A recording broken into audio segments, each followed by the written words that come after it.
Pai, e do Filho, e do Espírito Santo. Amém. Inspirai, ó Senhor, as nossas ações e ajudai-nos a realizá-las para que em vós comece e para vós termine tudo aquilo que fizermos por Cristo, Senhor nosso. Amém. Santa Maria, Mãe de Deus, rogai por nós. Em nome do Pai, do Filho e do Espírito Santo. Amém. Uma boa noite a todos, uma alegria estarmos juntos no nosso programa ao vivo mais uma vez e continuamos então o nosso estudo a respeito da reforma do missal. Eu gostaria de iniciar com um breve resumo daquilo que nós apresentamos no programa passado. No programa passado, nós traçamos um pouco um itinerário em que aquilo que Bento XVI nos colocou, propondo uma reforma da reforma, deve nos levar a refletir a respeito do missal de Paulo VI. E então, eu coloquei uma coisa que é um estudo próprio meu. É bem importante que isso fique claro. Não se trata aqui de dizer que tudo o que eu falei na aula passada é a posição de Bento XVI. O que eu falei na aula passada é uma reflexão pessoal, um sério estudo e reflexão a respeito do missal de Paulo VI. Bento XVI falou a respeito dessa reforma da reforma, mas ele deixou a coisa um pouco de forma nebulosa, não dizendo com clareza, não é? Sem dúvida alguma, Bento XVI, quando fala de reforma da reforma, está se referindo ao missal também, não é? O que não é necessariamente o escrever um novo missal, mas uma reforma da reforma. O que é que isso significa concretamente é o assunto concreto deste programa de hoje. Então, a reflexão pessoal minha partiu daquilo que é um problema que eu considerei o problema central. Veja, ao longo desses anos, desde que Bento XVI começou a falar de uma reforma da reforma, eu venho refletindo a respeito daquilo que precisaria ser melhorado dentro do missal de Paulo VI, não é? De forma bastante leal. Ora, eu descobri então um problema que está no coração, digamos assim, da liturgia da Santa Missa, porque é um problema que leva realmente a um questionamento daquilo que é o centro da fé católica a respeito da Eucaristia. Que reflexão foi essa? Ora, essa reflexão partiu, não é, de uma série de estudos. Primeiro, os livros do Michael Davis. Ao citar os livros do Michael Davis, como quando se cita qualquer livro, não quer dizer que eu esteja de acordo com tudo aquilo que Michael Davis diz.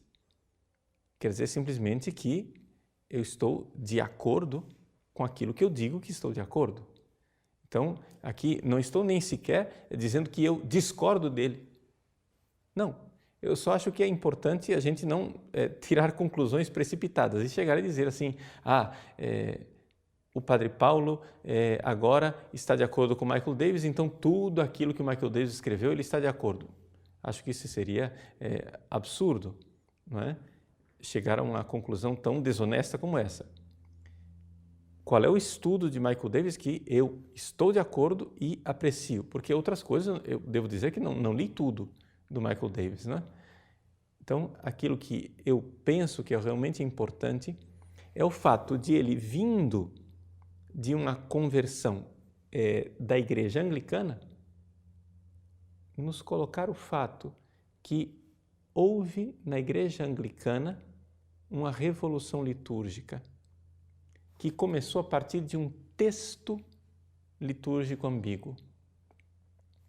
O arcebispo Cranmer fez um texto litúrgico ambíguo E no prazo de uma geração, na Inglaterra, aquele povo católico que cria, sinceramente, que tinha fé católica naquilo que é a presença de Nosso Senhor Jesus Cristo na Eucaristia, a diferença entre o sacerdócio do padre e o sacerdócio dos leigos e o sacrifício de Cristo no Calvário, no espaço de uma geração as pessoas já não estavam mais crendo nisto.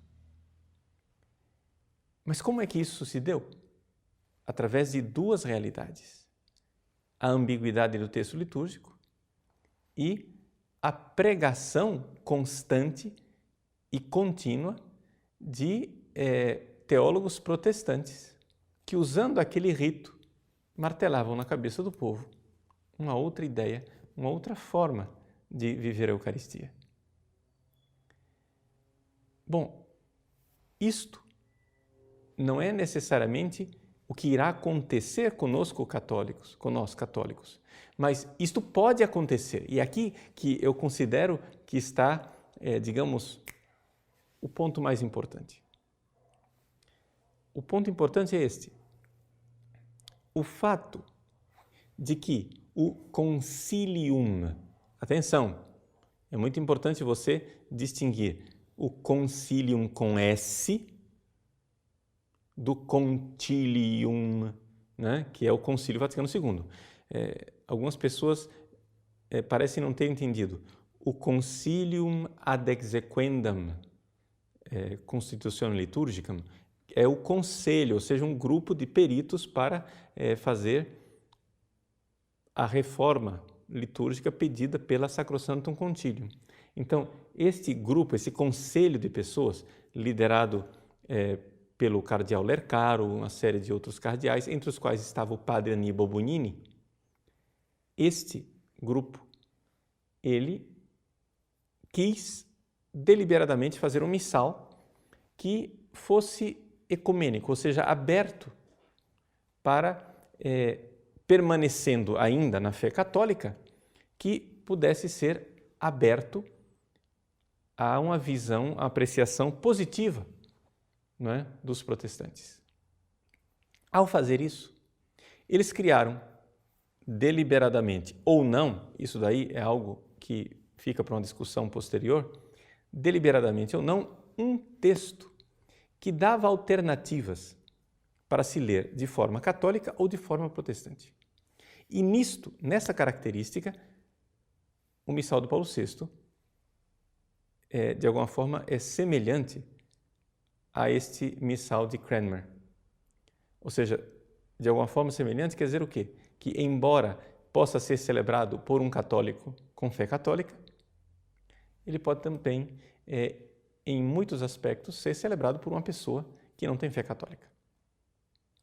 E aí se cria a ambiguidade e a dificuldade. Então, para que serve um missal? Ora, um missal ela é lei litúrgica, é lex orandi. Então, o missal serve para colocar certas barreiras que as pessoas não ultrapassem aquela barreira da ortodoxia, da nossa lex credendi, da nossa forma de crer.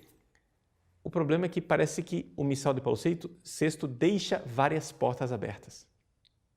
Então, embora ele seja um missal materialmente com conteúdo católico, ou seja, o que está escrito ali é católico, ele deixa janelas abertas que podem dar a possibilidade de uma interpretação, de uma perversão protestante. Então, vejam, eu disse com toda clareza que o missal, sem dúvida alguma, por causa da fé de Paulo VI na encíclica Mysterium Fidei, por causa daquilo que ele mesmo expressa na instrução geral e na promulgação do missal, na constituição de promulgação do missal, principalmente a instituição geral que foi corrigida em 1970, sem dúvida alguma, ele está colocando ali a fé católica. E o fato de que o cânon romano está dentro do missal, tudo isso mostra que não é possível, honestamente, dar uma interpretação do missal de Paulo VI que seja protestante. Honestamente. O problema é que as pessoas não são honestas. Aqui que está a dificuldade. As pessoas não são honestas. Então, se você vive no mesmo mundo que eu vivo, o que é que nós vemos? Não precisa ir longe, fiquemos aqui no Brasil. O que é que nós vemos nos nossos seminários? Infelizmente, em muitos seminários, eu não vou citar nomes, mas poderia citar nomes de institutos de teologia, professores, livros, não é? Artigos. Em muitos dos nossos seminários, para não dizer a esmagadora maioria, os seminaristas são formados, por exemplo, a não se chamar mais de sacerdote, a se chamar de presbítero, visando derrubar aquela coluna que diferencia o sacerdócio do fiel e o sacerdócio do ministro. Se ensina que a missa é uma ceia, uma partilha, uma festa da comunidade, mas não é o sacrifício de Cristo na cruz. E se ensina também com toda clareza aquilo que o próprio Paulo VI condenou na Mysterium Fidei, que a missa é uma transfinalização, uma transsignificação, mas não uma transubstanciação, ou seja, a mudança é a presença real, substancial, né? Numa ausência de substância de pão e de vinho, a substância do corpo e sangue de nosso Senhor Jesus Cristo, com corpo, sangue, alma e divindade nas duas espécies eucarísticas. Veja, isso é ensinado. Ora, isso não precisa você ir muito longe. Acho que se tiver algum seminarista assistindo a esse programa, ele vai reconhecer, de fato, esses elementos estão aí presentes ou de forma explícita ou de forma difusa, de tal forma que os três pilares, que são a presença real, o sacrifício da cruz e a distinção do sacerdócio dos fiéis com o sacerdócio ministerial, esses três pilares não são mais enfatizados nos nossos seminários. Ora, um missal que não coloca barreiras e uma pregação constante nessas ideias protestantes dentro dos seminários e até fora deles, está gradualmente levando muitas pessoas a perderem a verdadeira fé católica. Então, qual é o problema que nós vemos então no missal? O problema do missal é que ele é perfeitamente católico e ortodoxo, materialmente, mas ele não cumpre a missão que deveria cumprir o missal de colocar as barreiras para que as visões e as interpretações heterodoxas não entrem. Então, com isso, nós estamos aqui já diante de 40 anos de prática litúrgica em que se vê, se você vive no mesmo mundo em que eu vivo, se vê nas nossas celebrações eucarísticas que muita gente vai perdendo a fé. Perdendo a fé concretamente na presença real, em que se recebe a comunhão com um certo desleixo, descaso e sem a devida reverência, adoração, etc. Eu me lembro, por exemplo, numa reunião importante de padres, em que um sacerdote, né, recém-ordenado, bastante novo, reclamava num grupo de reflexão em que estava presente inclusive um bispo, reclamava que a Canção Nova deveria parar com essa coisa de idolatria de hóstia na televisão. Ora, esse rapaz, expressando dessa forma, evidente, se vê que, espero claramente que seja profunda ignorância dele, mas isso não é a fé católica. Então, vejam onde é que está a coisa. Então, nós precisaríamos fazer uma reforma da reforma. Algumas pessoas acham que quando o Papa fala de reforma da reforma, ele está falando de escrever um novo missal. Mas não é isso. É importante a gente colocar no contexto, ou seja, a minha reflexão partiu daquilo que Bento XVI pôs em movimento, que é uma séria reflexão da reforma da reforma. Então, vamos aqui distinguir essas duas coisas. O início o pontapé foi dado por Bento XVI. E aí cabe a nós, católicos, fiéis, filhos da Igreja, fazermos esta séria reflexão para sabermos como é que nós vamos fazer esta reforma da reforma. Então são duas coisas, Bento XVI e o Padre Paulo. Duas realidades bem distintas. Bom, dentro disso, no entanto, nós podemos considerar e devemos considerar o fato que Bento XVI alguma coisa disse a respeito dessa reforma. Eu quero que você tenha acesso aí a um artigo que o próprio Cardeal Ratzinger escreveu em 2002. Não é? Está aí você à disposição no nosso site, está aí à disposição para vocês um artigo que eu traduzi, uma parte do artigo, né, evidente, que é o cardeal Josef Ratzinger respondendo ao padre Guy. Ou seja, quando o cardeal Ratzinger escreveu aquele livro, O Espírito da Liturgia, houve uma reação no mundo inteiro, não é? De gente que ia contra o cardeal Ratzinger. E essa reação foi colocada por escrito também por um liturgista francês, o padre Pierre-Marie Guy, um padre dominicano que foi perito no concílio, ajudou a escrever a Sacrosanctum Concilium, etc. E ele claramente criticava o cardeal Ratzinger, dizendo espírito da liturgia ou fidelidade ao concílio, dizendo que o cardeal Ratzinger não estava sendo fiel ao concílio. Então, esse artigo foi publicado na Maison Dieu, a revista de liturgia francesa, em 2002, e o cardeal Ratzinger, então, respondeu a esse artigo do padre Guy. Eu quero ler para vocês a tradução que eu fiz. Quem domina o inglês, o artigo inteiro do cardeal está à disposição nesse link que está aí no nosso site. Eu traduzi para o português. O original é francês, mas infelizmente eu não tive acesso ao original, tive acesso só à tradução inglesa.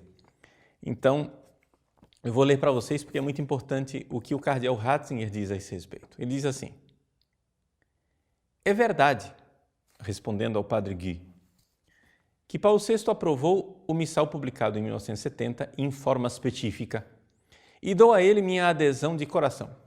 Então o cardeal Ratzinger está dizendo, não se trata de uma revolta.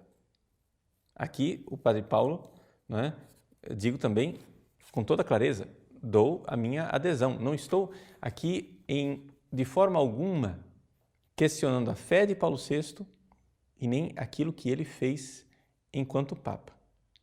Não é? Embora, veja só o que o cardeal diz, lamente certas deficiências e não considere que cada uma das decisões tomadas tenha sido a melhor possível. Então, uma coisa é dizer que eu aceito o missal que o Papa nos deu, outra coisa é eu dizer que ali tudo foi o melhor possível, é o melhor dos missais possíveis. Isso não é verdade. A esse respeito, eu preferiria não entrar na questão de até que ponto, na preparação do missal, a vontade do Papa tenha sido minuciosamente seguida e posta em prática. O cardeal Ratzinger está levantando a questão, ou seja, o Conselho para a Execução da Constituição Litúrgica foi fiel ao Papa? É um ponto de interrogação. Este é um tema a ser esclarecido pelos historiadores do futuro quando todo o material estiver à disposição.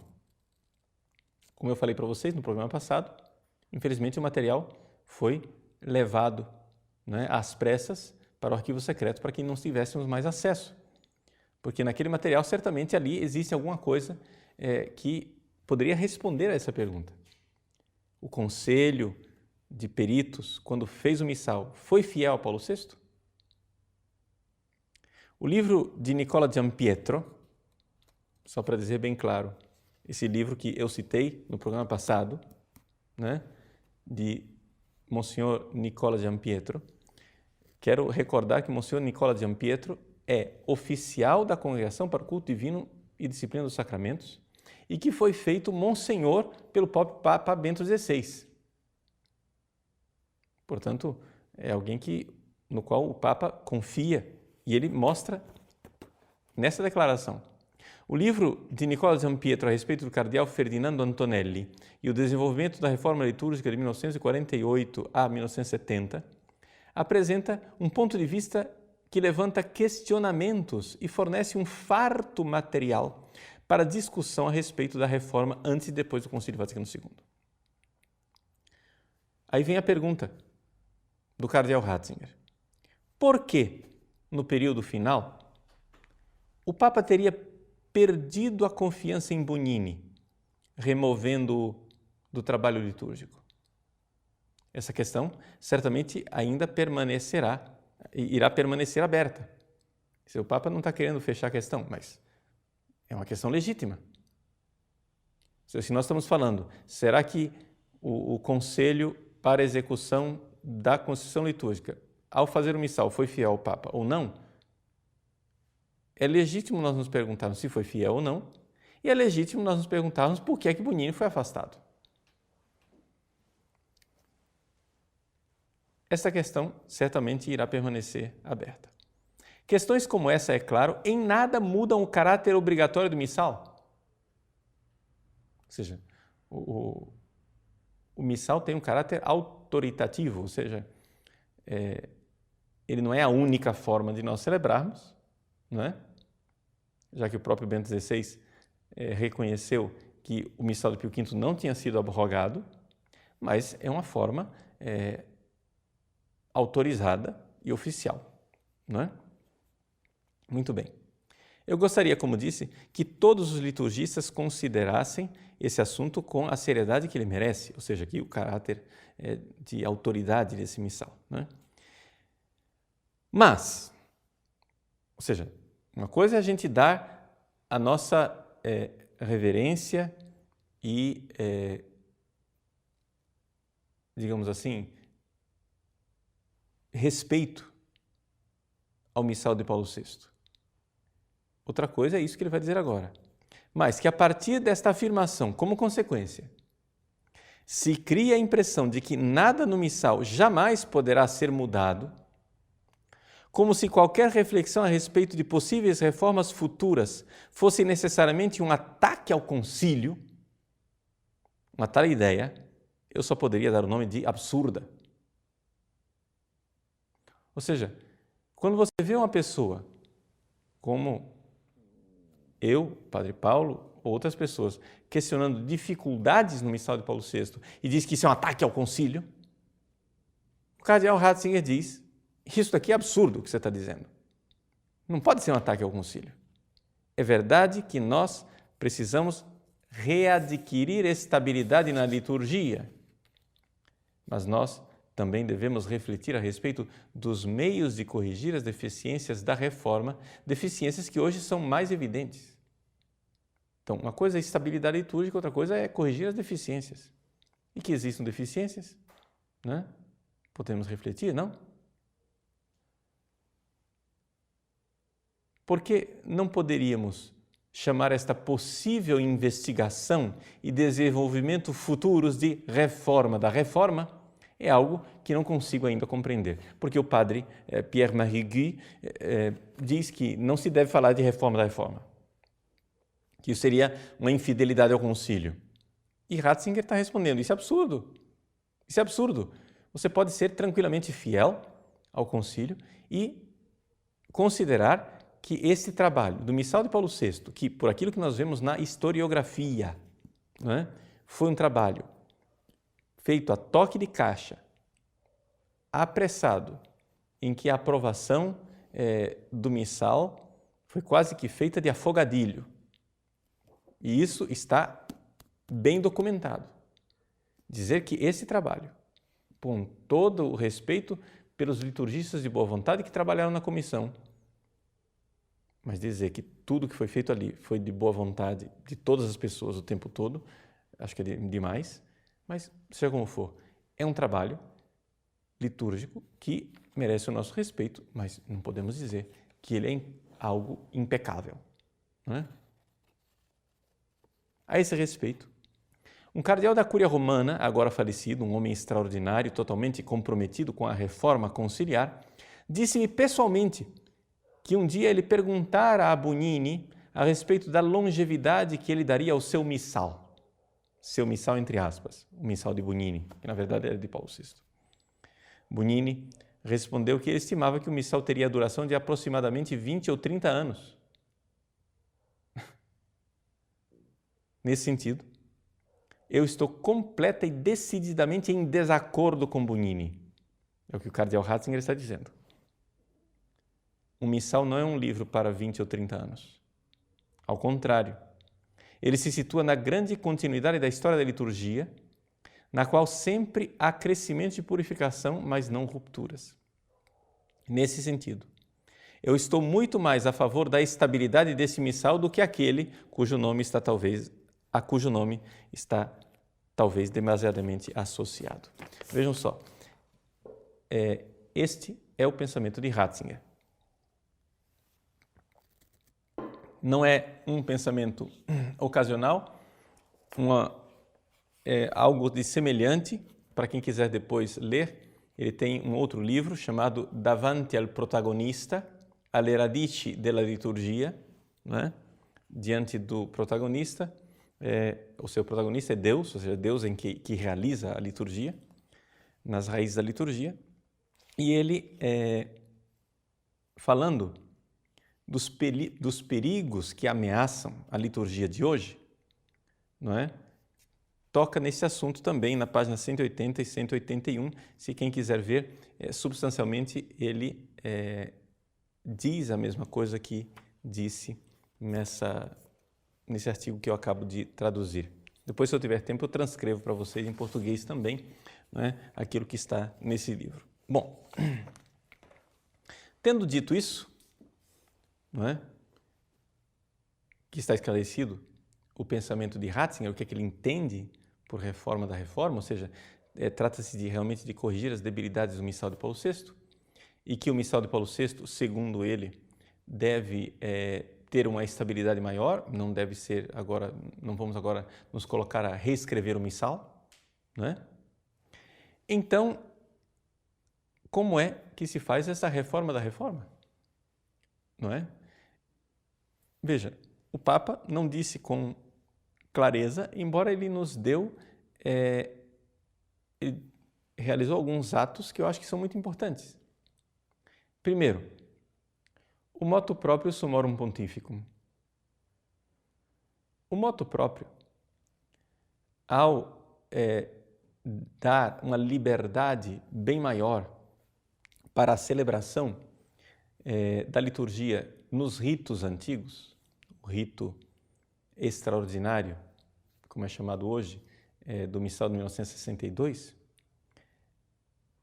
esse motu proprio, ele de alguma forma começou uma reforma da reforma. Ou seja, qual é a ideia de Bento XVI? É que os padres, principalmente os padres jovens e os seminaristas, não cortem o relacionamento com esta forma antiga de celebração do rito romano. Por quê? Porque com a ampla liberdade destas duas formas de celebração, em que uma forma não deve desprezar a outra, nós então estamos, de alguma forma, blindando o próprio missal de Paulo VI. Em que sentido? No sentido de que um padre que celebra Pio V com aquilo que é a riqueza da liturgia de Pio V, e depois celebra a sua missa para o povo com o missal de Paulo VI, certamente é um padre que tem uma continuidade litúrgica na sua forma de crer e na sua forma de orar. Então, isso é claro que o Papa deseja que a forma de nós celebrarmos Paulo VI, no Missal de Paulo VI, sem inventarmos rubricas novas, mas entre na sintonia com esta tradição litúrgica anterior. E que a tradição litúrgica anterior deveria fazer parte do patrimônio e da formação dos seminaristas. Vejam que este ato de Bento XVI, esta decisão de Bento XVI é importantíssima e isso nos coloca diante de uma situação interessante, que é o fato que os padres agora deveriam romper, digamos, qualquer tentativa de uma hermenêutica da ruptura, mas uma hermenêutica da continuidade entre os dois missais. Então, é interessante nós refletirmos a respeito desse paralelo, que Bento XVI não explicitou, mas que, na minha reflexão, eu gostaria de explicitar, que é exatamente o fato de que, assim como alguns textos do Concílio Vaticano II permitem uma interpretação revolucionária, absurda e protestante, embora eles materialmente sejam católicos. Essas janelas que ficaram abertas no Vaticano II, não é? Existem também janelas que ficaram abertas no Missal de Paulo VI, que as pessoas mal intencionadas, de fé não católica, tendem a raptar o Missal de Paulo VI na direção que eles querem. E este rapto do Missal de Paulo VI está acontecendo. Portanto, o primeiro ato de uma reforma da reforma, não é, foi a ampla liberdade da liturgia de São Pio V. Ampla liberdade esta que, infelizmente, depois não está acontecendo na prática das nossas dioceses. Por quê? Porque, infelizmente, as pessoas continuam sendo perseguidas com relação à liturgia anterior ao Concílio Vaticano II. Então, isso não deveria acontecer, infelizmente. Não é? Não deveria acontecer, mas está acontecendo. É triste que seja assim e é triste que esse tipo de perseguição aconteça por parte dos próprios bispos, não é? Que se veem, não compreenderam o motu próprio Summorum Pontificum e não compreenderam a carta explicativa, não é, que o próprio Papa Bento XVI dirigiu aos bispos, explicando e tentando fazer com que os bispos compreendam. Não é? Eu tenho aqui notícia de inúmeras dioceses no país em que o bispo, na reunião do clero, ao apresentar o motu próprio Summorum Pontificum, dizendo que o Papa estava permitindo os padres celebrarem Pio V, etc. e tal, mas aqui na diocese nós não temos permissão de fazer isso. Uma contradição absurda. Ou seja, ele acabou de apresentar o motu próprio no qual o Papa diz que as pessoas podem celebrar sem permissão do bispo e diz que ele, bispo, não dá permissão de celebrarem. Não faz sentido. Bom, então essa é a primeira coisa que já foi colocada, não é, por Bento XVI. A segunda coisa, a forma de se celebrar a própria missa de Paulo VI. A reforma da reforma significa, na prática, daquilo que a gente vê, as atitudes, o comportamento do Papa Bento XVI, que, aliás, de certa forma está sendo continuado pelo Papa Francisco, é de nós celebrarmos o missal de Paulo VI, não é, de uma forma bastante tradicional e não usar as janelas, digamos assim, que o missal, infelizmente, deixou abertas. Então, por exemplo, Bento XVI, com toda clareza, usava os paramentos antigos e também os paramentos novos, dando uma continuidade. fez questão de colocar a cruz no centro do altar, com os candelabros, para dar uma noção de missa orientada para o crucifixo como centro da ação litúrgica. Celebrou várias vezes a missa versus Deum, ou seja, usando o altar tradicional em que o sacerdote e o povo estavam voltados na mesma direção. Estimulou a comunhão de joelhos e na boca, não é? Com o uso da patena de comunhão, que aliás é prescrita, embora não se siga. O uso de cantos litúrgicos mais tradicionais, valorizando o gregoriano, mas também uma polifonia tradicional e assim por diante.